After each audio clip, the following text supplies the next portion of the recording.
एक पुरानी कहावत है, बंगाल जो आज सोचता है, भारत वो कल सोचता है। ये सिर्फ एक घमंड नहीं था, ये सच था। ये देश का औद्योगिक केंद्र, एक सांस्कृतिक प्रकाश स्तंभ और एक बौद्धिक शक्ति केंद्र था। प्रेसिडेंसी कॉलेज के प्रसिद्ध हॉलों से लेकर कलकत्ता के अस्त व्यस्त बंदरगाह तक ये पूर्व का इंजन था। 1960 के दशक की शुरुआत में पश्चिम बंगाल भारत के सबसे अमीर प्रांतों में से एक था। ये कवियों, क्रांतिकारियों और उद्योग के दिग्गजों की भूमि थी। लेकिन ये बहुत पहले समय की बात है। आज बंगाल की कहानी बंद फैक्ट्री गेटों, क्रूर राजनीतिक हिंसा और एक ऐसी पीढ़ी है जिसे सिर्फ नौकरी खोजने के लिए घर छोड़ने पर मजबूर होना पड़ता है। भारत की जीडीपी में राज्य की हिस्सेदारी आधी हो गई है। इसके प्रसिद्ध अड्डों की बौद्धिक हलचल, वे उन्मुक्त बहसें जो शहर की जीवनदायिनी थी, राजनीति के कड़वे नारों में डूब गई। तो आखिर हुआ क्या? कैसे 50 साल के एक राजनीतिक युद्ध ने, जो 1977 में वाम मोर्चों के उदय से लेकर आज के टीएमसी बीजेपी के घमासान तक फैला है, एक स्वर्ण युग को ध्वस्त कर दिया और अपने लोगों को टुकड़ों के लिए लड़ने पर छोड़ दिया। ये किसी एक आपदा की कहानी नहीं है, यह हजारों घावों से हुई मौत की कहानी है। ये कहानी है कैसे राजनीतिक एक राज्य के भविष्य को खा गई।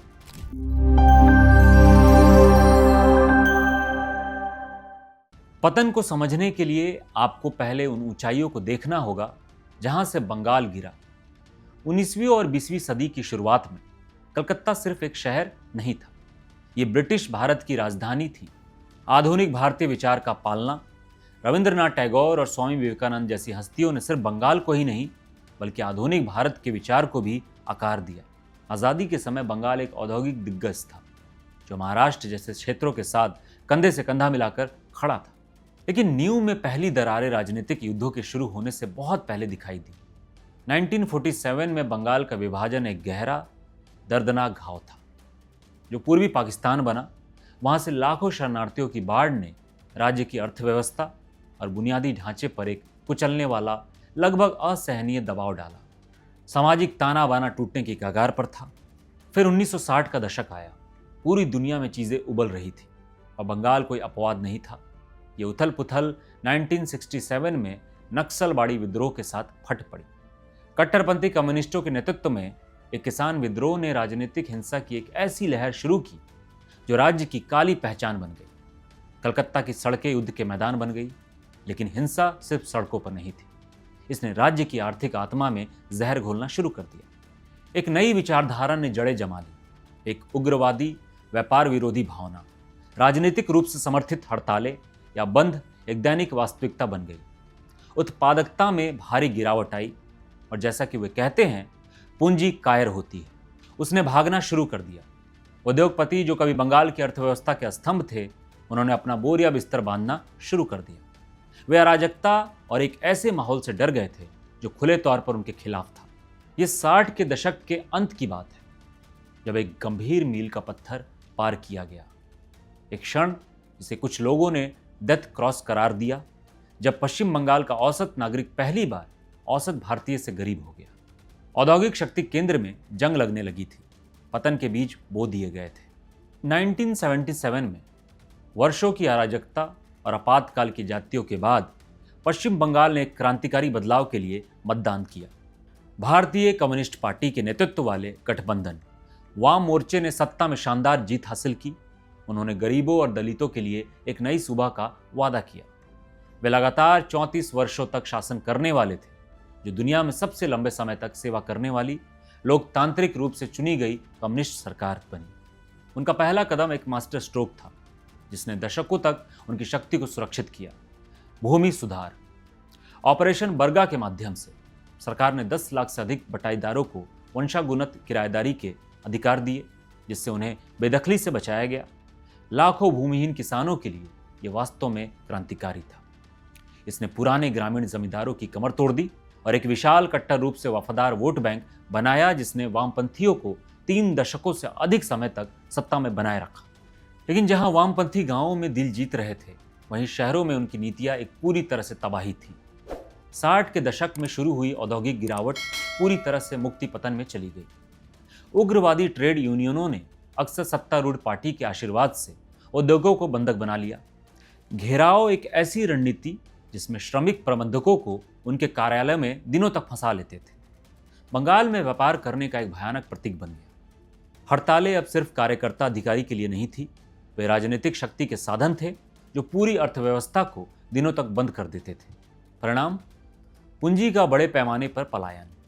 जो कारखाने कभी भारत का गौरव थे वो बंद हो गए, उनके गेटों पर ताले लग गए, उनकी मशीनें जंग खाने छोड़ दी।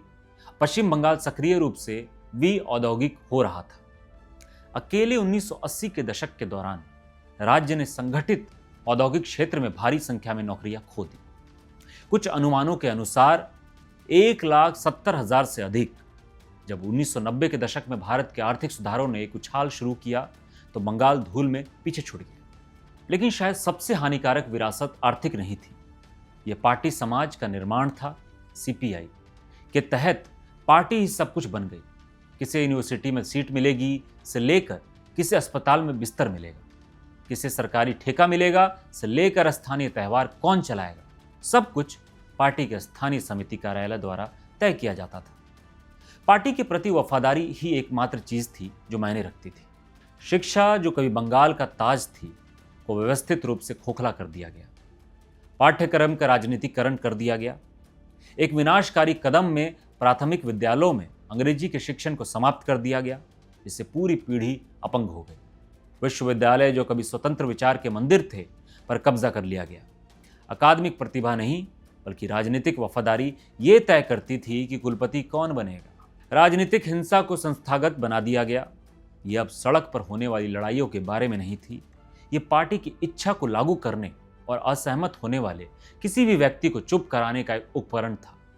1979 में मरीच झापी नरसंहार या 2000 में नानूर नरसंहार जैसे गंभीर घटनाएं सत्ता के ठीक नीचे उबल रही हिंसा की क्रूर यादें थी। 34 वर्षों तक वाम मोर्चों ने बंगाल को स्थिरता दी, लेकिन इसकी एक अविश्वसनीय कीमत चुकानी पड़ी। एक मृत अर्थव्यवस्था, टूटी हुई संस्थाएं और हिंसा की एक संस्कृति जो अंततः उन्हें भी खा गई। 2000 के दशक की शुरुआत तक, दशकों तक राज्य को सड़कें देखने के बाद मुख्यमंत्री बुद्धदेव भट्टाचार्य के नेतृत्व वाली वाम मोर्चा सरकार ने भी दीवार पर लिखी इबारत देख ली थी। नया मंत्र भूमि सुधार नहीं था, यह औद्योगिकरण था। समस्या यह थी कि जिन औजारों का इस्तेमाल पार्टी ने 30 साल तक राज्य को नियंत्रित करने के लिए किया था, क्रूर बल और भूमि अधिग्रहण, वे सबसे शानदार तरीके से उल्टे पड़ने वाले थे। विस्फोट का बिंदु सिंगूर नामक एक छोटा शहर था। 2006 में टाटा मोटर्स ने घोषणा की कि वो दुनिया की सबसे सस्ती कार नैनो के लिए अपना कारखाना वहीं बनाएगी। ये एक ऐतिहासिक परियोजना मानी जा रही थी। इस बात का सबूत कि बंगाल व्यापार में वापस आ गया। इसे संभव बनाने के लिए सरकार ने लगभग 1000 एकड़ उपजाऊ कृषि भूमि का अधिग्रहण करने के लिए 1894 के एक प्राचीन कानून का इस्तेमाल किया। लेकिन सरकार, जिसे अपनी मनमानी करने की आदत थी, ने माहौल को पूरी तरह से गलत पढ़ा। किसानों के एक समूह ने, जिसे वे अनुचित मुआवजा मानते थे, उसके लिए अपनी जमीन देने से इनकार कर दिया। उनके विरोध को विपक्ष के नेता तृणमूल कांग्रेस टीएमसी की ममता बनर्जी में एक उग्र चैंपियन मिला। उनके नारे में मां माटी मानुष ने जनता की कल्पना पर कब्जा कर लिया। बनर्जी के अथक आंदोलन, जिसमें 26 दिन की भूख हड़ताल भी शामिल थी, ने सिंगूर को एक राष्ट्रीय संकट में बदल दिया। 2008 में एक पराजित टाटा मोटर्स ने घोषणा की कि वह बाहर निकल रही है। बंगाल के पुनर्जन्म का संकेत देने वाली परियोजना एक मकबरा बन गई थी। अगर सिंगूर एक करारा झटका था, तो नंदीग्राम नॉकआउट पंच था। ठीक एक साल बाद सरकार ने एक विशाल रासायनिक हब के लिए नंदीग्राम में 10,000 एकड़ जमीन का अधिग्रहण करने की योजना की घोषणा की। टीएमसी समर्थित ग्रामीणों ने जमकर विरोध किया। उन्होंने सड़कें खोद दी, अवरोधक बना दिए और राज्य से क्षेत्र को प्रभावी ढंग से सील कर दिया। 14 मार्च 2007 को राज्य सरकार ने बलपूर्वक प्रतिरोध को तोड़ने का फैसला किया। हजारों की संख्या में एक विशाल पुलिस बल ने इलाके पर धावा बोल दी। परिणाम शुद्ध अराजकता और रक्तपात था। पुलिस ने प्रदर्शनकारियों पर गोलियां चलाई। आधिकारिक तौर पर 14 लोग मारे गए, लेकिन स्थानीय लोगों ने हमेशा दावा किया है कि वास्तविक संख्या बहुत अधिक थी।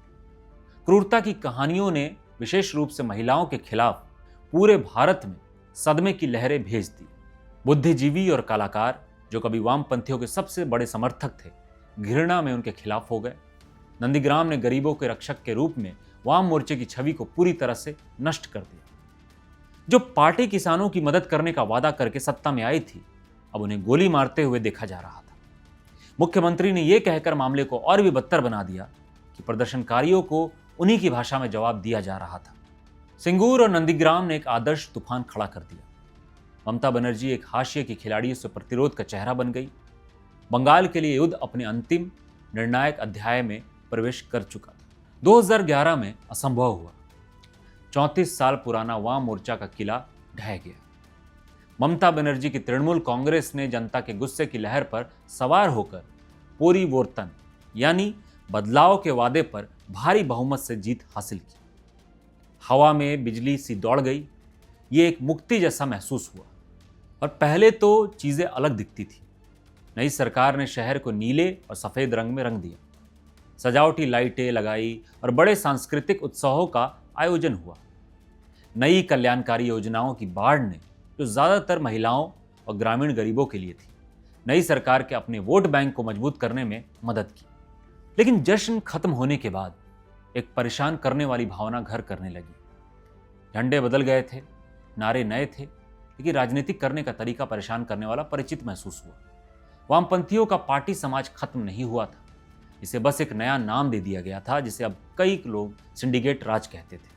सिंडिकेट स्थानीय कार्टेल जो निर्माण सामग्री और नौकरियों को नियंत्रित करते हैं, वामपंथ के तहत भी थे, लेकिन अब वे कथित तौर पर सत्तारूढ़ दल के साथ गहरे संबंधों के साथ व्यवस्था का एक संगठित व्यापक हिस्सा बन गए। ये कटमनी संस्कृति, जहां स्थानीय नेता हर परियोजना का एक हिस्सा लेते हैं, एक खुला रहस्य बन गया। राजनीतिक हिंसा भी नहीं रुकी। अपराधी और पीड़ित बस जर्सी बदल चुके थे।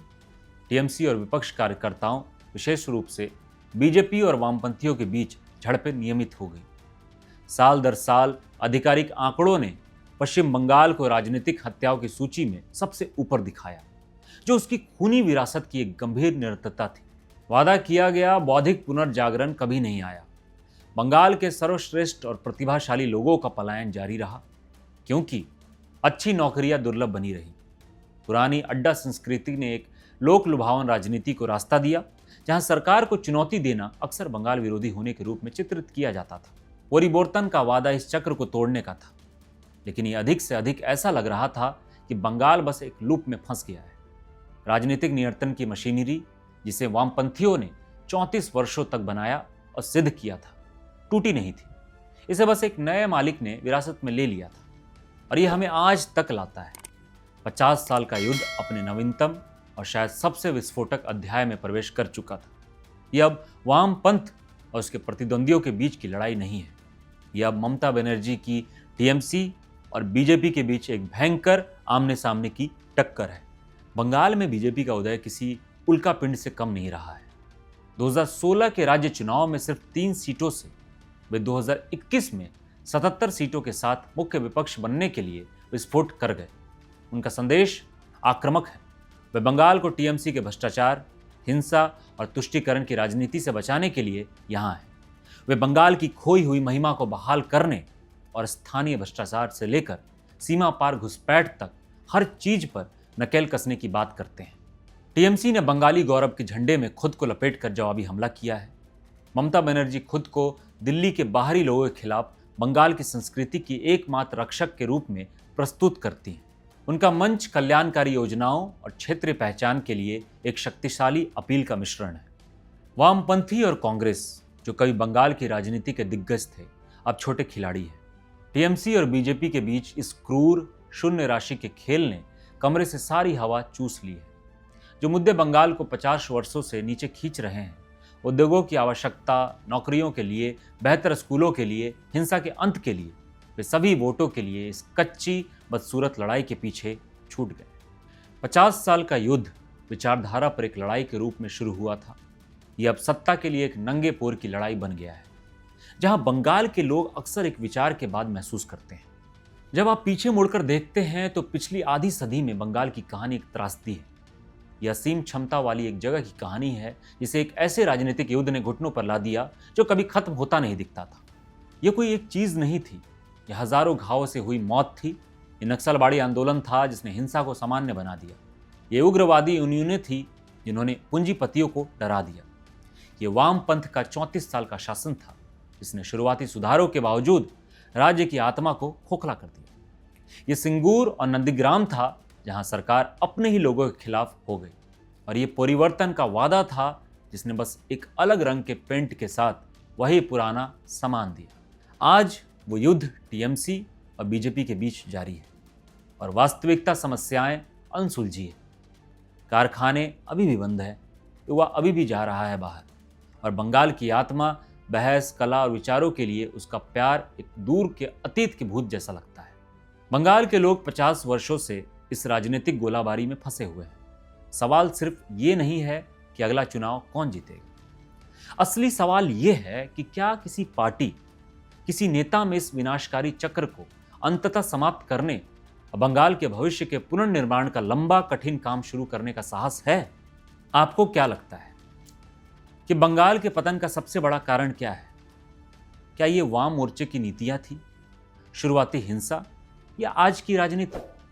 हमें टिप्पणियों में अपने विचार बताएं। धन्यवाद।